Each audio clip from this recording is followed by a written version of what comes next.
Today it is time for sports. We have Nate Sharman here, and we have Paul Russo, I think, who's going to have a little thing to say about high school sectionals. Well, something. They're brought to you by Totino's Pizzeria, so let's just get right into it. High school sectionals last night. How did it go? Yeah, sectionals are marching on. Last night, producer Paul and I were in HFL for the Girls B2 semifinal action between Minders and Hornell. Hornell came out victorious with a 5-point win, 61-56. Oh, man. Good game all around. That saw Minders kind of holding the lead. Hornell made a great push in the fourth quarter. Minders was led by senior Haley Mosh. She had 23 points. Maddie Verke had 16. Lauren McDermott had 5. Blue Devils finished the season at 13-9. So good season for them, yes, for sure. And I thought they played pretty well last night. We'll bring in Paul to talk about that game a little bit. Minders definitely had their chances for sure. But the Red Raiders of Hornell, they really took advantage of the fourth quarter from some hot shooting from behind the arc. Ooh.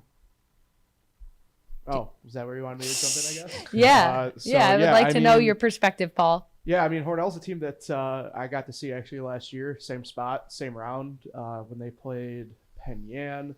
Or rather, actually, it was getting my games mixed up. Palmac, actually. Look, they're a three-point shooting team. You can't allow them to stay open like they were to open the fourth. I mean, they opened the fourth on a 8-0 into an 11-2 run. So wow, I ended with 23 fourth quarter points, had 32 the previous three quarters combined. And, wow. Or something like that. So, look, it's tough, right? But this Miners team is going to be returning a decent number of players as well anyway. So, kind of look forward to the future there a little bit. But, yeah, I mean, Hornell just opened up a run like that to close out a game. Just tough to stop the downhill momentum at that point if they're in that groove. It's tough, it is what it is, but what are you going to do? Like Nate said, though, it's a good season for Minders.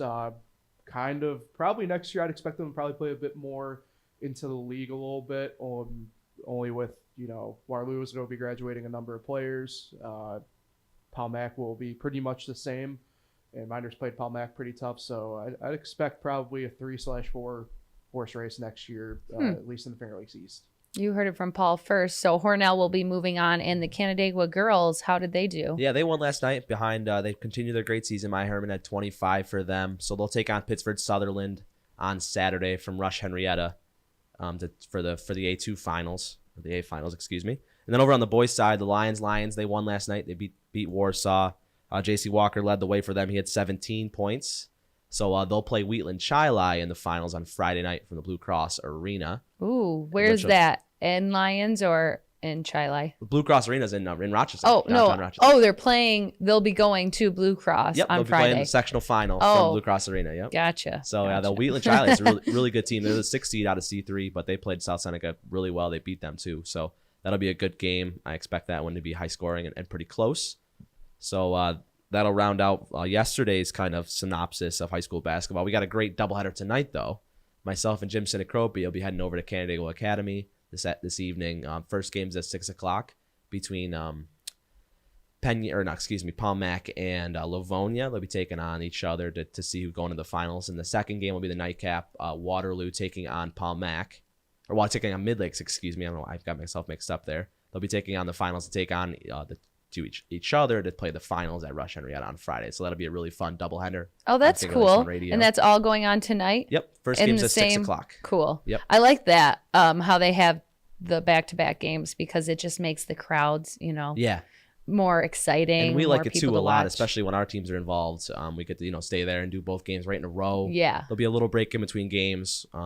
So we're not sure what's going on there for Finger Lakes 1 Radio, but we'll be there for both games, and should be an exciting one. Awesome. So and Skinny Atlas Hockey. Yep. They're on a little streak of winning. Their 4th sectional title in a row. They took down Division II last night. They took down CBA, Jamesville DeWitt team. They're going to be moving on, so they'll win again for the 4th straight year. They'll be taking on Webster Schroeder this weekend in regionals. Beautiful. So that'll be interesting. So that's really it with the local side of things, yeah, that's correct? pretty much it for the local side of high school sports. A couple kind of professional-ish adjacent teams to look at. Syracuse plays tonight. We won't spend too much time on them. They're not having that great of a season. Taking on Georgia Tech. They're favored by, I think I saw 8.5. So they should be able to take care of business against Georgia Tech in the Dome tonight, 7 p.m. start on the ACC Network. And finally, there was a little bit of breaking Bills news this morning. Came out about 20 or 30 minutes ago. Defensive coordinator Leslie Frazier will be stepping away from football for a season. So he's been the defensive coordinator for the last 5 or 6 seasons for the Bills. Been a lot of talk. His defense hasn't been great in the playoffs the last few years. So a lot of talk about what to do with him. He's going to step away for a season. Says he's going to coach again that the report said he's going to coach again next year. So it's going to be really interesting to see what the Bills do for defensive coordinator. They haven't named one yet. I expect them to either, I'm not sure what they're going to do if they go in-house or if they go out of house to hire. But with Leslie Frazier coming back next year, I don't know if he'll be able to waltz back into that defensive coordinator position or if they'll have a plan outside of Leslie Frazier.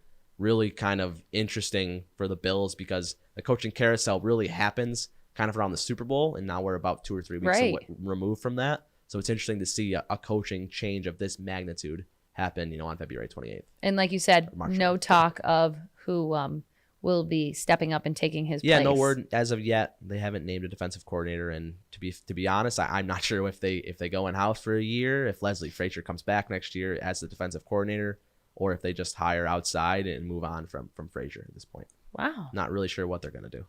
Wow. Well, that sure. was like pretty much all we had for sports today. It was a quick one. Yeah, definitely. High school basketball is really just hitting full swing. Paul and I have been doing games almost every day now.